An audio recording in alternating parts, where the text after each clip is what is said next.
Selamat datang kembali. Hari ini kita mau bedah nih pemikiran salah satu toko Bitcoin yang paling sering disorot ya, Michael Saylor. Kita pakai sumber dari presentasinya dia di BTC Prague. Wah, ini isinya lumayan bikin heboh soal prediksinya yang berani banget. Jadi misi kita kali ini apa? Ya kita coba bongkar visinya dia. Bitcoin bisa nyampe 21 juta dolar per koin. Gila ya. Dan itu dalam 21 tahun ke depan, sekitar tahun 2046 lah. Kita mau coba ngerti nih, kenapa dia bisa seoptimis itu? Terus apa aja sih yang udah kejadian setahun ini yang bikin dia makin yakin? Dan ya, apa artinya ini buat Anda yang mungkin ngikutin atau bahkan udah punya Bitcoin? Oke, yuk kita mulai aja pembahasan mendalamnya. Iya, ini prediksi yang spesifik banget. Dan jujur aja, ambisius ya. Saylor kan emang terkenal bullish banget sama Bitcoin. Tapi yang menarik di sini tuh, gimana dia ngebangun argumennya. Dia pakai data makro, terus ada adopsi institusional yang lagi rame, sama pandangan jangka panjang dia soal Bitcoin sebagai teknologi gitu. Kita bakal lihat nih, gimana dia bisa sampai ke angka 21 juta itu. Oke, kita mulai dari intinya dulu ya. Angka 21 ini kayaknya jadi kunci banget ya di prediksinya dia. Tepat sekali. Intinya ya, 21 juta dolar per Bitcoin dalam 21 tahun. Tapi nggak cuma itu. Dia nyambungin banyak hal ke angka 21 ini. Kayak target suplai Bitcoin yang beredar nanti, 21 juta koin kan, deketin batas maksimalnya. Terus dia juga prediksi rata-rata pertumbuhan nilai jaringan tahunan, ARR-nya, itu 21%. Bahkan, volatilitas Bitcoin pun, dia prediksi bakal turun dan stabil di sekitar 21% nanti. Jadi, angka 21 ini kayak, mantra buat dia gitu. Menarik, menarik. Apalagi kalau kita ingat sekitar 11 bulan sebelumnya kan dia bilang 13 juta dolar dengan AERR 29%. Kok bisa berubah ya? Malah target harganya naik walau AERR-nya sedikit turun. Nah, ini dia nih bagian penting dari presentasinya. Saylor bilang, meskipun Bitcoin sempat anjlok ke 16.000 dolar pas crypto winter itu, banyak banget perkembangan fundamental yang luar biasa justru terjadi dalam 11 bulan terakhir. Perkembangan inilah yang bikin dia, kayaknya, makin pede dan berani naikin target jangka panjangnya gitu. Oh gitu. Perkembangan kayak gimana tuh yang dia maksud? Ada polanya nggak sih? Dia ngelihat ada pergeseran besar di banyak area penting. Bisa kita kelompokin ya. Pertama, perubahan di lanskap politik sama regulasi di Amerika Serikat. Dia nunjukin sikap Gedung Putih yang lebih, terbuka lah. Terus muncul politisi-politisi pro-Bitcoin yang punya pengaruh. Ada juga ide soal cadangan Bitcoin strategis buat negara. Ditambah lagi, langkah dari regulator kunci, kayak OCC, The Fed, terus FASB yang luarin aturan akuntansi buat Bitcoin. Dan pastinya, persetujuan ETF Bitcoin Spot dari SEC.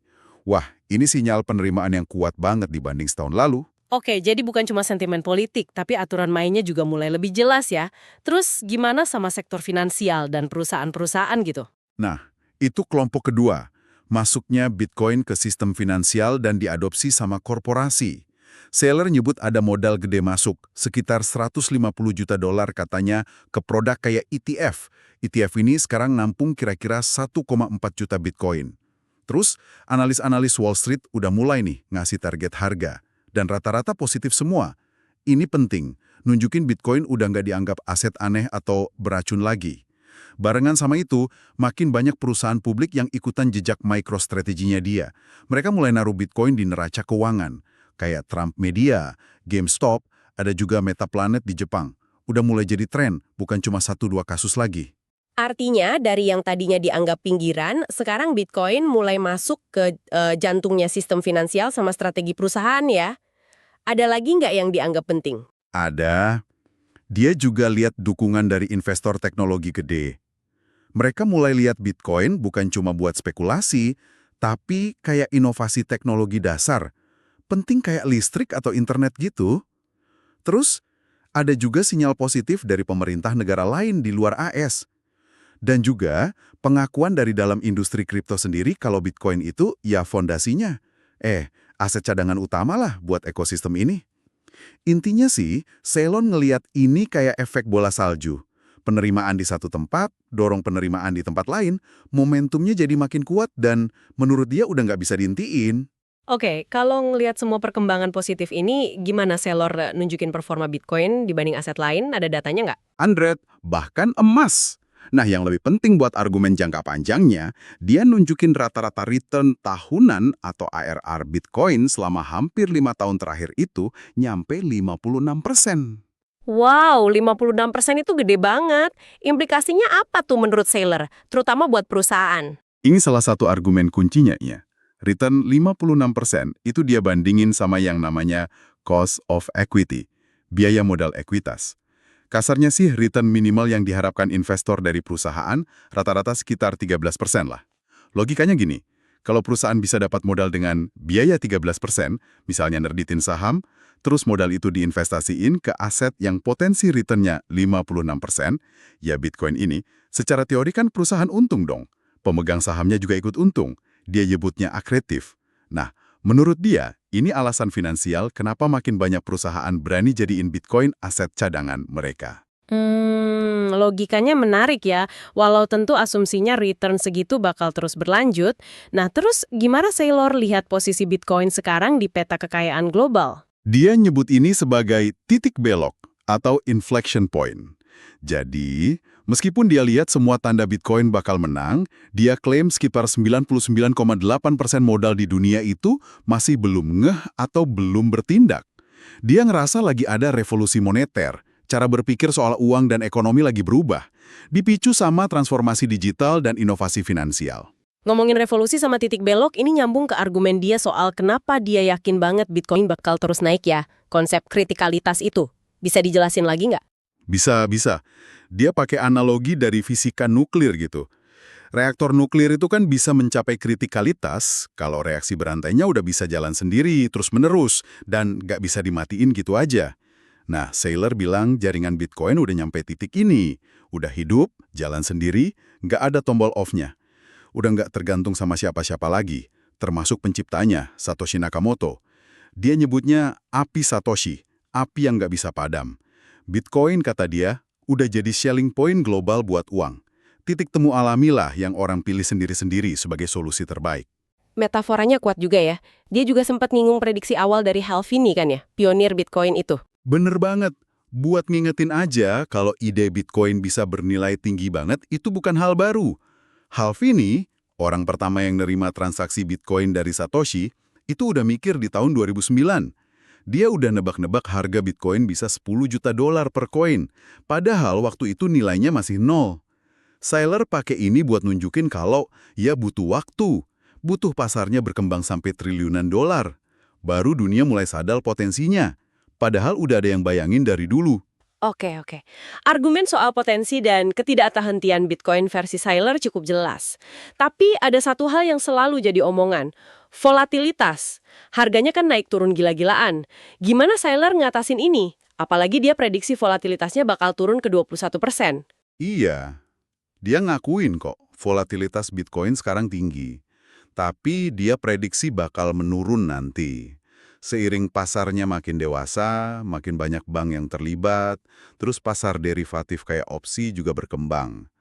Tapi, nah ini penting, dia nekenin kalau volatilitas Bitcoin itu nggak akan pernah serendah pasar tradisional. Kayak indeks volatilitas S&P 500, fix itu kan biasanya di bawah 20%, mungkin 16%-an lah. Saylor prediksi Bitcoin stabilnya di 21%. Loh, kenapa dia yakin bakal tetap lebih tinggi? Dan kenapa menurut dia itu bukan hal jelek? Nah, kata dia, volatilitas yang lebih tinggi ini justru cerminan keunggulan Bitcoin. Karena Bitcoin lebih murni sebagai aset, nggak terikat sama kebijakan satu negara aja. Lebih berguna secara global, dan lebih gampang dijadiin jaminan atau di-leverage. Dia malah punya pandangan yang agak kontroversial ya. Volatilitas itu katanya hadiah Satoshi buat mereka yang setia. Maksudnya, justru karena harganya naik turun tajam gitu, orang biasa kayak kita-kita ini masih punya kesempatan buat ngumpulin Bitcoin. Sebelum nanti institusi gede masuk semua, harganya jadi lebih stabil, tapi mungkin udah ketinggian buat kita beli. Jadi buat dia, volatilitas sama dengan vitalitas sama dengan peluang, bukan cacat. Wah, pandangan yang beda ya soal volatilitas. Oke, nah setelah dia jelasin semua ini, Saylor kan langsung nanya ke audiensnya tuh. Dan ini juga pertanyaan buat Anda yang dengerin. Terus rencana Anda apa? Dia nekenin pentingnya punya strategi jangka panjang 21 tahun. Betul banget. Dia nyebut 3 pilar. Kejelasan, clarity, maksudnya paham visi dan potensi Bitcoin. Terus keberanian, courage, berani bertindak walau ada risiko dan volatilitas. Dan yang terakhir, tindakan, action nyata. Ada kutipannya dia yang lumayan nyelekit, orang yang paham Bitcoin, itu beli Bitcoin. Orang yang nggak paham, cuma ngomongin Bitcoin. Intinya, jangan cuma jadi penonton gitu. Dia kasih contoh strategi juga kan buat ilustrasi. Mungkin nggak usah detail banget angkanya, tapi jenis-jenis pendekatannya gimana aja tuh? Iya, dia kasih beberapa jalur lah, kalau prediksinya bener ya. Yang paling dasar itu nabung rutin atau DCA, Dollar Cost Averaging. Ya kerja, sisihin duit rutin buat beli Bitcoin, terus simpen aja buat jangka panjang. Terus ada pendekatan pakai utang, leverage, tapi harus cerdas.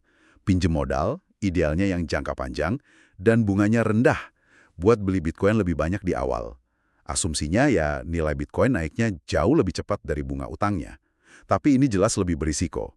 Ada juga kombinasi keduanya, nabung rutin sambil sesekali nambah posisi pakai leverage dikit-dikit. Terakhir ada strategi level bisnis. Ini buat yang mau lebih serius, bikin perusahaan yang aset utamanya Bitcoin. Terus pakai strategi finansial perusahaan, kayak nerbitin saham dengan valuasi premium, buat nambah aset lebih cepat lagi. Penting nih, dia juga ngasih panduan cara cerdasnya atau tradecraft buat ngelola resiko, apalagi kalau pakai utang ya. Penting banget. Soal utang, dia wanti-wanti. Hindari utang jangka pendek di bawah 5 tahun sama yang bunganya tinggi, di atas 10%. Itu bahaya banget katanya.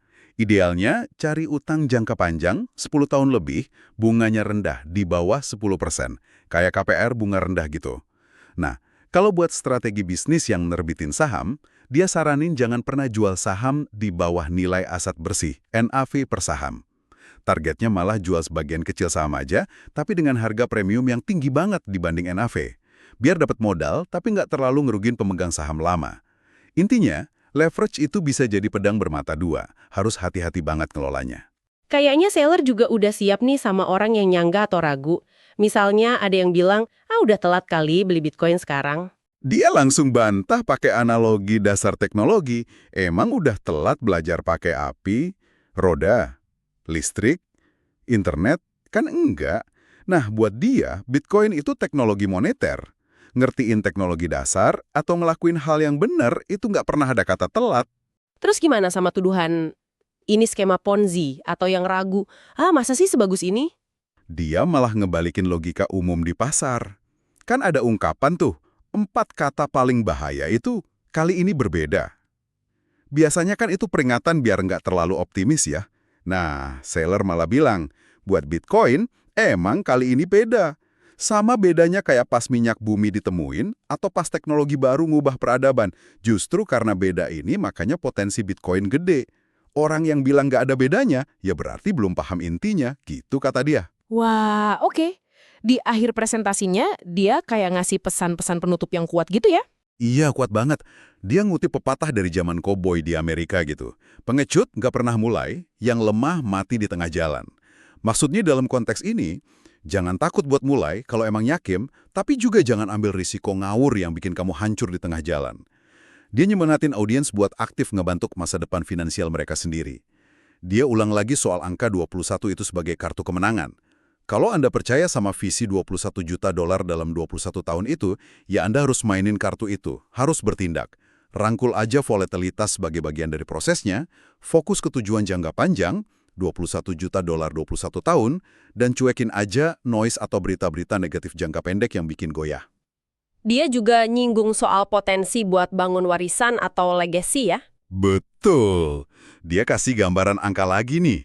Kalau asumsi prediksinya benar, punya sekitar 4,8 Bitcoin aja udah bisa bikin seseorang 300 kali lebih kaya dari kelas menengah dalam 21 tahun.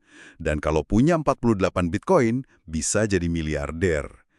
Ini kesempatan, kata dia, buat bangun warisan, buat keluarga, buat komunitas, atau bahkan buat dukung ekosistem Bitcoin itu sendiri. Pesan terakhirnya simpel aja. Sampai jumpa di 21 juta dolar. Nah, itu tadi pembahasan mendalam kita soal visi Michael Saylor yang super optimis buat Bitcoin. Lengkap ya, ada target harga, ada jangka waktu, ada alasan kenapa dia yakin, contoh strategi, sampai ajakan buat bertindak. Dia ngelukis Bitcoin itu bukan cuma aset digital biasa, tapi teknologi moneter fundamental yang bisa jadi bakal ngubah tatanan ekonomi global. Iya, yang paling kerasa emang keyakinannya dia yang kayaknya nggak goyah sama sekali ya. Dan dia dasarin itu ke pengamatan dia soal momentum adopsi yang makin kencang di mana-mana. Tapi, ya kita harus ingat terus, ini kan proyeksi, ramalan.